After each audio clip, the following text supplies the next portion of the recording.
Welcome to the Deep Dive Library, where we dissect the world's most powerful books, chapter by chapter. In each episode, we break down key ideas, lessons, and strategies that you can apply today. If you want to unlock real knowledge and actionable insights, definitely hit that subscribe button now because, trust me, you don't want to miss what's coming. Oh yeah, lots of great stuff planned. Like this video if you're ready to level up, and drop a comment with your thoughts. Let's dive in and transform your mind together. Let's do it. Today, we're not just, skimming a book. We're really trying to extract the core operating system of a global phenomenon. We're diving into Richard Branson, the Virgin Way, using Branson's own, vast experiences as our primary source code. Yeah, his own words, his own stories. It's quite the resource. Exactly. And our mission here is to pinpoint the most valuable strategies, maybe some surprising perspectives on leadership, innovation, and building a company culture that's both successful and, as he puts it, seriously fun. Seriously fun. Love that phrase. And for you, our listener, we're really committed to delivering insights you can use, right away, without getting bogged down in, all the extra fluff. That's right. We've got Branson's personal account as our main guide here, offering a first-hand look at the principles that have shaped his life, and of course, the Virgin Group. Yeah. What's really compelling, I think, is how certain foundational ideas just keep popping up across this huge range of businesses he's been involved in. Right, from music to airlines to, space. Exactly. So our aim is not just to, list these principles, but to really understand how they actually work, how they give an edge in the real world. Okay, let's get into it then, starting with a concept that Branson himself puts right at the center of his approach. Serious fun. It sounds a bit like a contradiction, doesn't it? Serious and fun. It does, yeah. But he argues it's absolutely crucial, not just like a nice to have, but fundamental. And it's not just about, ping pong tables in the break room. No, not at all. Yeah. Actually, there's research that suggests companies fostering genuine playfulness often see higher levels of innovation and better employee retention. So Branson's point isn't just about being careful, it's kind of a strategic tool. Okay. Building a more engaged, more creative team. He sees this passion, this engagement, as something that has to come from within. You can't really force it. Right. And this is interesting, especially for anyone listening who's thinking about, going their own way, starting something new. Branson advises more listening and trusting your instincts. Yeah.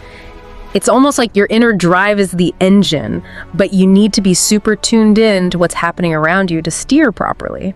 How do those two things work together? That's a really good question. I think he suggests that your passion gives you the initial push, the direction, but the listening part, that's like your constant feedback loop. Oh, okay. It lets you adjust, refine things as you go.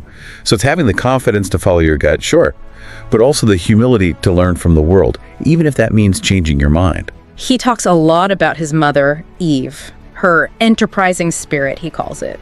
Yeah, she sounds incredible. It wasn't about a fancy job title for her, was it? It was just having an idea and making it happen. Exactly.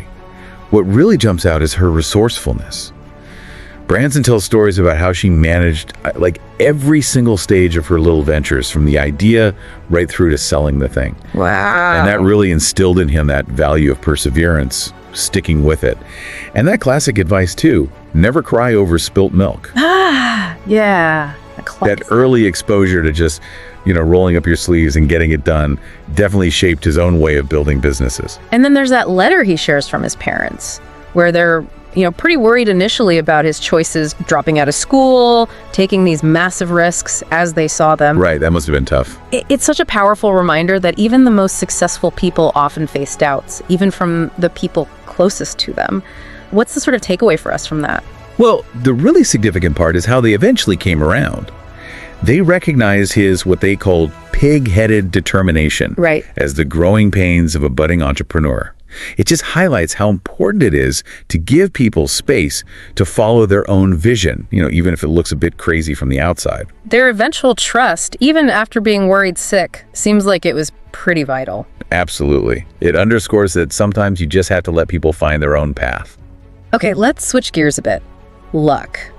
People talk about luck all the time when discussing success, but Branson seems to think it's not just, random chance falling out of the sky. That's right. He suggests luck is something you can actively work at, helping it along. How so? Well, it implies being proactive, right? Being open to opportunities, building connections, maybe even putting yourself in situations where, lucky breaks are more likely to happen. So less about waiting for lightning to strike. And more about putting up a lightning rod. Yeah, something like that, positioning yourself better. He also shares this little story from when he was a kid, refusing to sit next to some other child in church. Seems tiny, but he pulls a leadership lesson from it. Yeah, it's interesting. If you connect it to the bigger picture, it kind of shows how those early experiences can shape how we see authority boundaries. The fact his parents presented a united front in dealing with it probably reinforced the impact of consistent leadership, even on a seemingly small things. Consistency, yeah. Okay. Branson also really emphasizes second chances and being open to learning from, unexpected places. That story about spending a day in jail. Oh yeah, at his wife Jane's suggestion. Right, just to understand what ex-prisoners face re-entering the workforce. That's pretty radical empathy in action. It really is. What's compelling is his willingness to go beyond just like reading about it or hearing about it. He wanted to immerse himself in a reality he didn't know. Yeah. And that shows a real key leadership quality. Empathy and a commitment to understanding different perspectives, even if it means doing something uncomfortable. And then there's that other story, his initial hesitation about hiring someone he called a big airline guy for Virgin Australia. Right, because it was meant to be this funky little operation. Exactly. It's a great example of how our own assumptions can box us in. And then realizing, wow, this person actually brings a ton of value, experience, preparation, even if the background seemed odd at first. That raises such an important point, doesn't it? How often do we judge people based on their last job title or the kind of company they came from? All the time, probably. Yeah. Branson's experience there really underlines the potential value you can get from unexpected places and why it's important to look beyond just the usual CV buzzwords. Okay, let's shift to a skill Branson talks about again and again, listening. He even points out that silent and listen use the same letters. Right. It's more than just keeping your mouth shut, isn't it? Absolutely. He quotes that John Wayne line, "You're short on ears and long on mouth." Classic. To show how common it is to talk more than listen. And he points out that in today's world, all sound bites and quick takes, the real power of listening often gets missed. But it's foundational for leadership. He even mentions Winston Churchill as someone who, despite being a great orator, was known for being a keen listener. And his own habit, taking tons of handwritten notes. In our digital age, that seems almost quaint. But he says it gave him huge advantages in business deals. Yeah, remembering specific dates, details, things others forgot or misremembered. Wow. What's fascinating is the actual tangible benefit he got from it.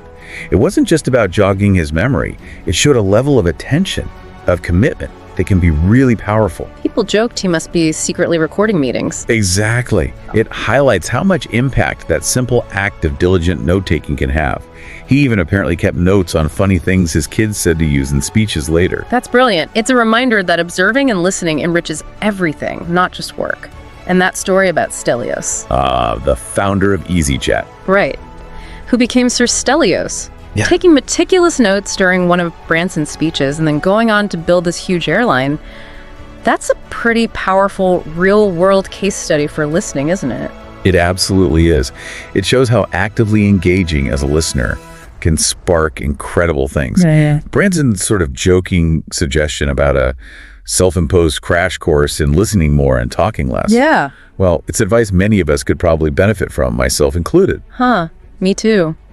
He makes an interesting comparison, saying becoming a better listener is like losing weight. Suddenly you notice all the people around you who could maybe use a bit of it too. That's a great analogy. And he's careful to distinguish between just being quiet and truly listening, truly engaging with what's being said. Right, not just waiting for your turn to talk. Exactly. It involves active engagement, really trying to get the other person's perspective, valuing their input.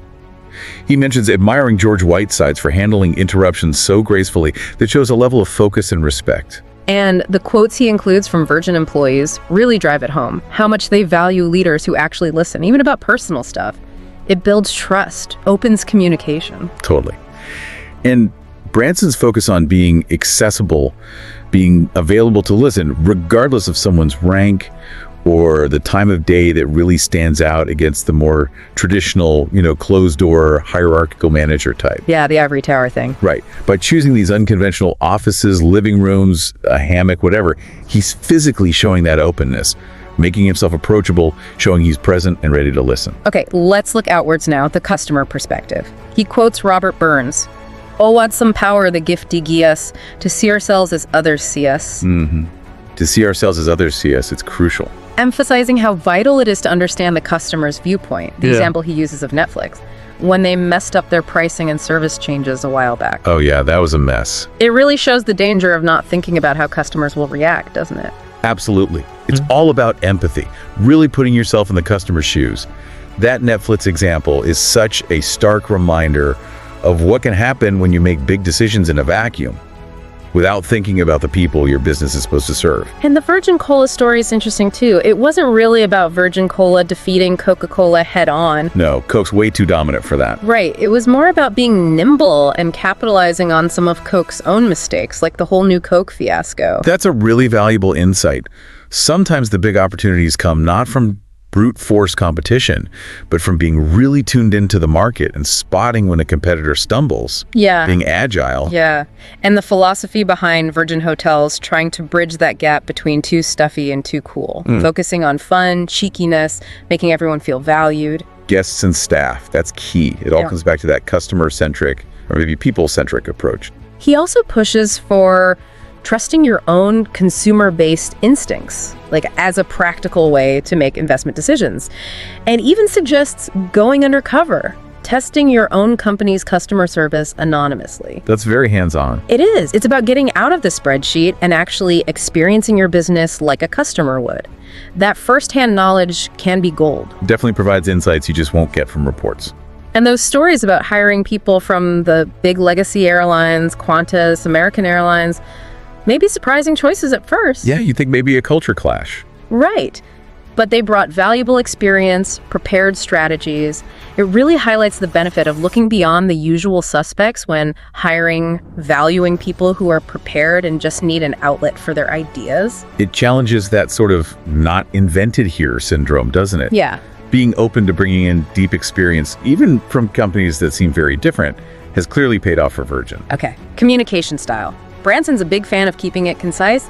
Say what you mean and mean what you say. Preferably in few words.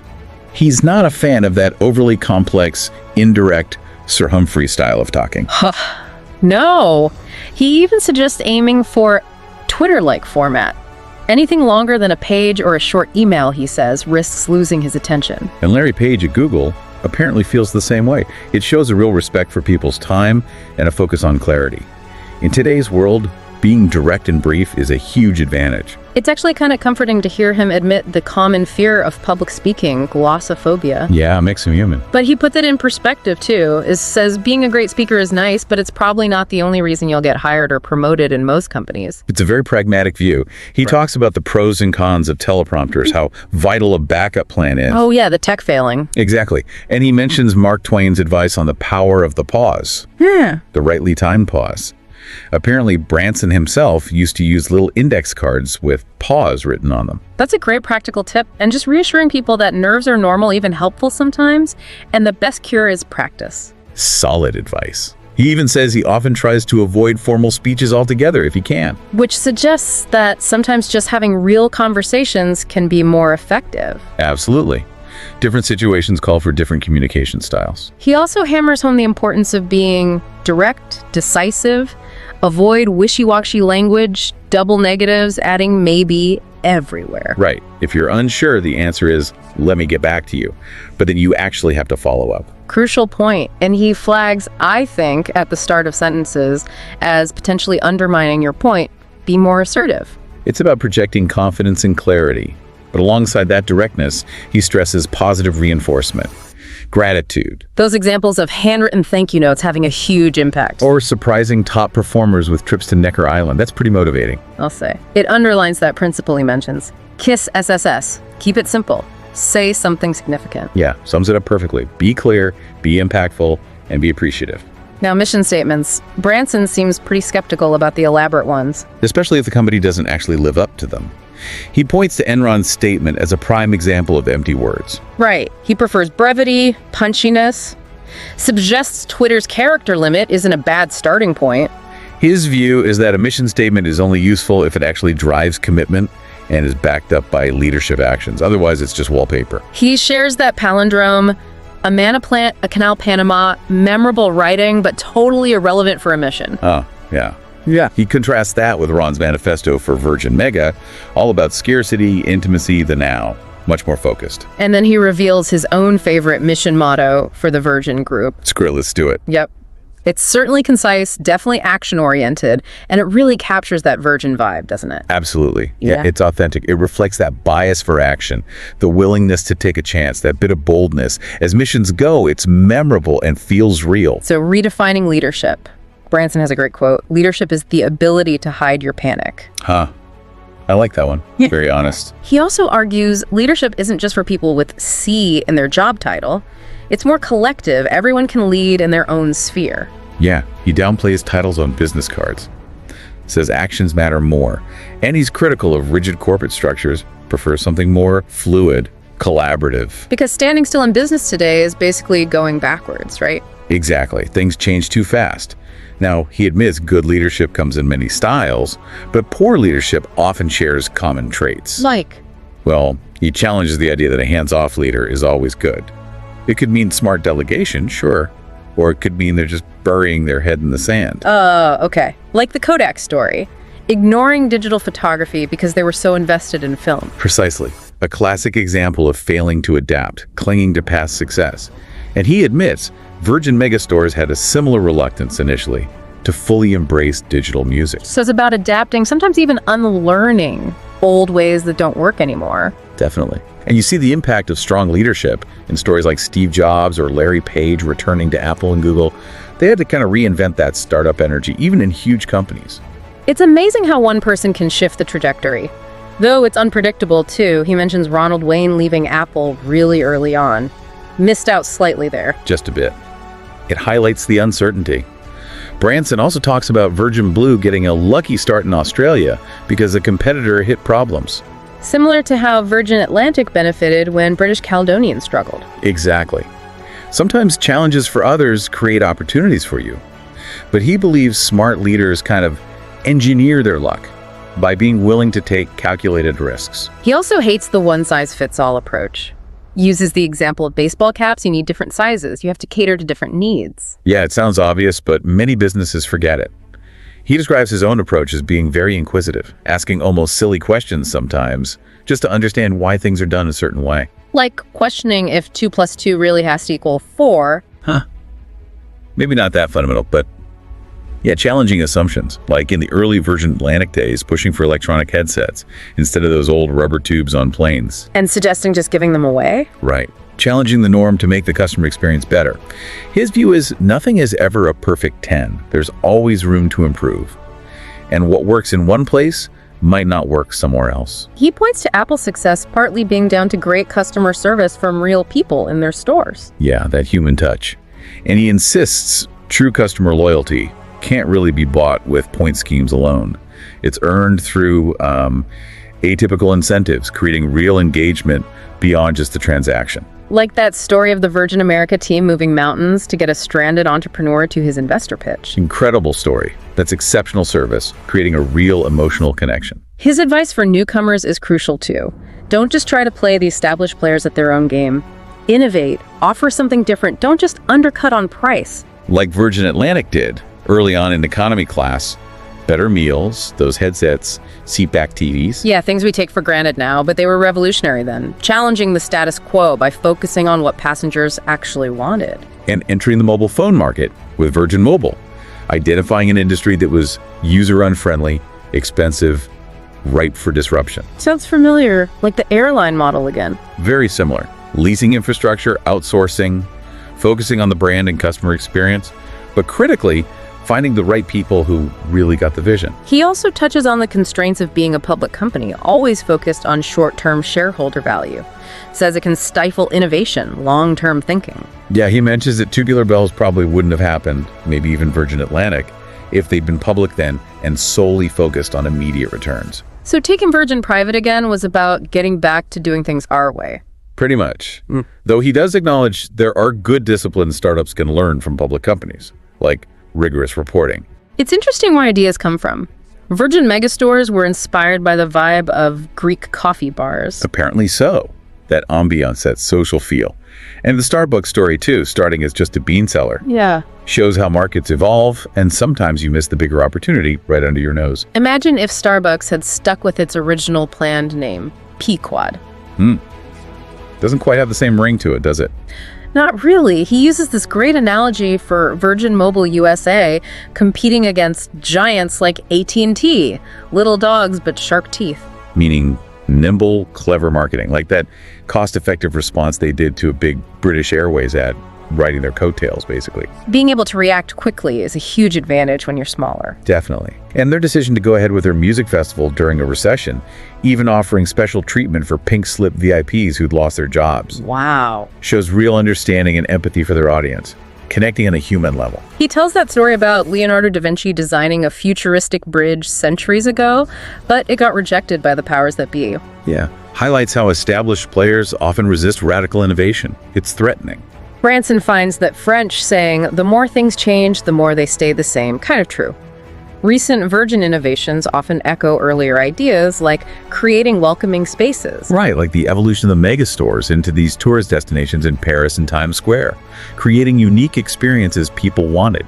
Even though the physical stores eventually died out because of digital downloads. Yeah, the market changed again. You have to keep adapting. He loves anecdotes about staff bypassing bureaucracy, like cabin crew sorting out passenger food issues directly because they knew it was the right thing to do. Values those frontline insights.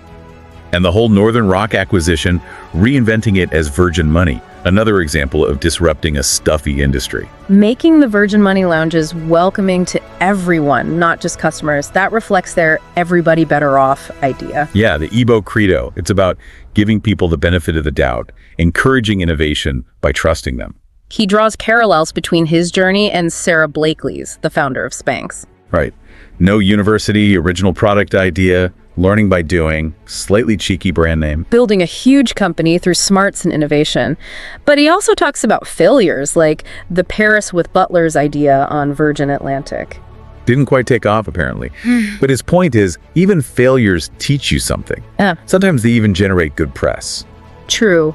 He's big on hiring for personality and potential, not just a perfect CV, looking for those oddballs and mavericks. And promoting from within whenever possible sends a powerful message about opportunity. Though he says it's wise to look outside too, get fresh perspectives. He gives examples of Virgin people who started right at the bottom and rose to senior roles. Chris, Kiki, Lisa, Kenton.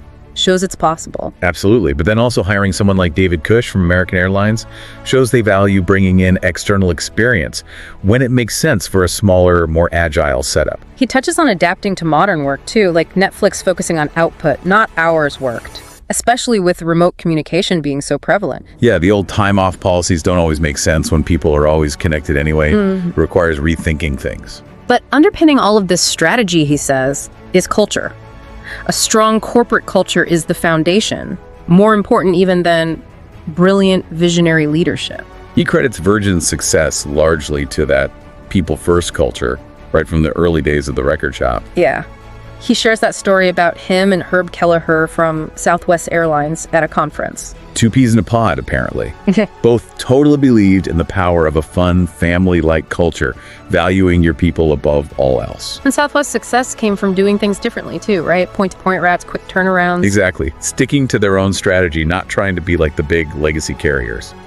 Which kind of relates to Branson seeing the Virgin brand as a branded house. Meaning? Applying the same core brand values and service culture across all sorts of different businesses because it's driven by people. But he warns how destructive it is if that culture gets eroded. Mentions David Hoare talking about people equity. Yeah. Focusing only on the bottom line and neglecting the culture, the people, that's a serious risk. It echoes Peter Drucker's famous line, "Culture eats strategy for breakfast." You really need passion to lead, don't you? He says it can't be half-hearted. No, it has to be palpable. He apologizes if it sounds trite, but insists it's crucial. He uses the Tesla story as an example of understanding market dynamics, starting high-end, to drive adoption of electric cars. And credits Elon Musk's vision and passion for Tesla, PayPal, SpaceX. He says passion recognizes passion. Passionate leaders can spot it in others. Like Tony Collins turning around the British rail system for Virgin Trains, despite inheriting a really negative culture. Yeah, that no-can-do attitude. There's a funny story about train drivers refusing to wear watches. How did Tony fix it? By hiring for attitude over qualifications on paper, like spotting a cleaner who gave amazing service and promoting her through the ranks, finding people with the right mindset. And when they took over Northern Rock, they had a celebratory street party inside the headquarters. Yep. Shows how quickly they wanted to embed that Virgin culture. Lots of fun stuff, too. Football rivalries, pirate-themed HQs. It's about engagement. He reflects on an April Fool's joke, an idea for a music box device that might have accidentally spurred Apple towards iTunes and the iPod. Which was ultimately the death knell for Virgin megastores. Talk about unintended consequences. Wow. But not all pranks go well. One involving a fake break-in landed him in jail overnight. Ouch. A valuable lesson learned there about the risks of stunts going wrong. And that UFO balloon prank over the M25 near Gatwick generated buzz, but also nearly caused chaos. Definitely high risk. But he argues that sense of humor, not taking yourself too seriously, is vital for a healthy culture. It creates buzz, attracts talent. Fun is infectious. And good for business, he reckons. Shifting to a broader view, he sees a big role for business in tackling global challenges. Yeah, supporting young entrepreneurs, like through the Branson Centers of Entrepreneurship or challenges in schools. He talks about his own first venture, Student Magazine, and how vital support from family and friends was, and learning from mistakes. And he highlights the big hurdles young entrepreneurs face. Lack of support, training, capital. Questions why uni students get big loans while entrepreneurs struggle for small amounts. Good point. Needs a mindset shift, maybe supporting ventures during or instead of university? He also talks about gender equality. Yeah. Says to get more women on boards, you first need more women in senior executive roles below that. Calls the current low percentage of female CEOs appalling. And mentorship. Hugely important. He mentions the help he got from David Beavers with bookkeeping. And Sir Freddie Laker with business strategy. Says the first step is overcoming your ego and admitting you need help. Cites Steve Jobs being mentored by Mike Markula, the Google founders by Bill Campbell. Big impacts. He encourages people to just reach out to their dream mentors. What's the worst that can happen? Leading from the front, taking risks yourself, boosts morale.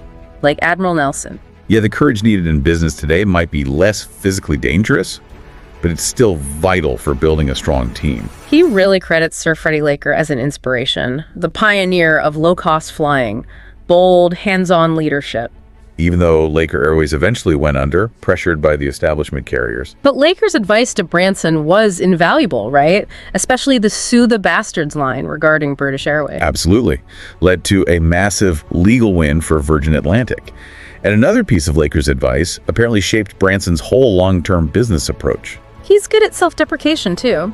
Virgin Atlantic ran ads mocking his failed balloon attempts. Shows they don't take themselves too seriously. And they weren't afraid to take on giants head-on, like launching Virgin Cola against Coke. Remember the tank stunt in Times Square? Epic. But he warns about dangers within organizations, too. Siloed thinking. Oh yeah, where product development, sales, marketing are all doing their own thing, totally disconnected. Leads to mismatched efforts. So you need to break down those silos, get cross-departmental teams working together right from the start of a project. Fosters buy-in, pride of ownership. Especially important now with younger generations in the workforce who apparently favor collaboration. Need those unfettered cultures. That's screw it, let's do it. Decision-making style. Has its pros and cons, he admits. Works better for smaller private companies. But he also advocates for what he calls orchestrated procrastination. Meaning? Strategically delaying a decision just long enough to gather more info, but without getting stuck in analysis paralysis. Always important to mitigate the downside risk too, especially in big ventures. Good decisions are based on knowledge, not just numbers, he believes. Like the Virgin Trains bid, they lost. They challenged the government legally because they trusted their instincts that the process was flawed. And they won. Passenger support was huge too. Shows the power of fighting for what you believe is right. He contrasts that with how poorly the Carnival Corporation CEO handled some cruise ship crises being invisible. Branson rushed straight to the scene when Virgin Trains had an incident. Visible leadership matters in tough times. Everyone makes bad decisions sometimes, he says. It's how you respond that counts. He sees life and business through the same lens. He acknowledges corruption is a huge global problem, really damaging, but feels Virgin's scale lets them influence supply chains, push for sustainability, diversity. Like Walmart pushing energy-efficient bulbs, or GE's sustainability work. Or mobile banking in Africa via Safaricom and Vodafone. Business can drive social good. The Carbon War Room identifies ways to cut carbon that actually save money. So we need a plan B for business, he says. Balancing profit with people and planet. The B Team initiative is part of that. And social entrepreneurship is creating jobs. Hope. Like Strive Mas Iwa's Econet Wireless. Business and government need to support these ventures, tackling key problems. The big obstacles for social entrepreneurs. Funding, mentoring, bureaucracy. Always the challenges. The pace of change is just incredible, too. He jokes about Apple's iPhone making his long history in the music business seem ancient overnight. He discusses Steve Jobs' demanding style perfectionism. Good for products, maybe less so for relationships. Highlights the need for both creative vision and steady management in a business. Even the iPod struggled to sell initially. And mentions Tony Fidel's company Nest as having innovative design, but maybe a more collegial culture than Apple under Jobs. Branson sees one of his own key roles as shit disturber-in-chief. Meaning? Proactively seeking feedback, stirring things up, asking questions at all levels.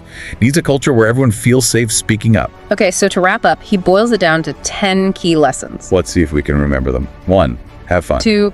Be passionate. 3. Teamwork. 4. Praise more than criticize. 5. Don't give up. 6. Listen and take notes. 7. Delegate. 8. Get out and experience the world. 9. Communicate and collaborate. And finally, 10. Do what you love. Pretty good summary of the Virgin Way right there. So what does this all mean for you listening? Branson's journey, bold moves, learning from slip-ups, relentless focus on people, and fun. It really offers a compelling roadmap, doesn't it? Yeah, whether you're looking to lead, innovate, or just navigate life with more curiosity and impact. That emphasis on listening, taking calculated risks, fostering that strong people-first culture. They aren't just, fluffy business talk. They feel like actionable principles you can use anywhere. Absolutely. They can be applied in pretty much any field. We really hope this deep dive has sparked some aha moments and given you some valuable insights from the Virgin Way. What really stands out to you from Branson's approach? It's worth thinking about how these ideas might connect with your own challenges, your own goals. And maybe as a final thought, consider Branson's willingness to constantly question the status quo. What rules or assumptions in your own life, or maybe your work, might be ready for a little bit of that screw it, let's do it thinking? That's a great question to ponder. Challenging those assumptions could unlock something really interesting.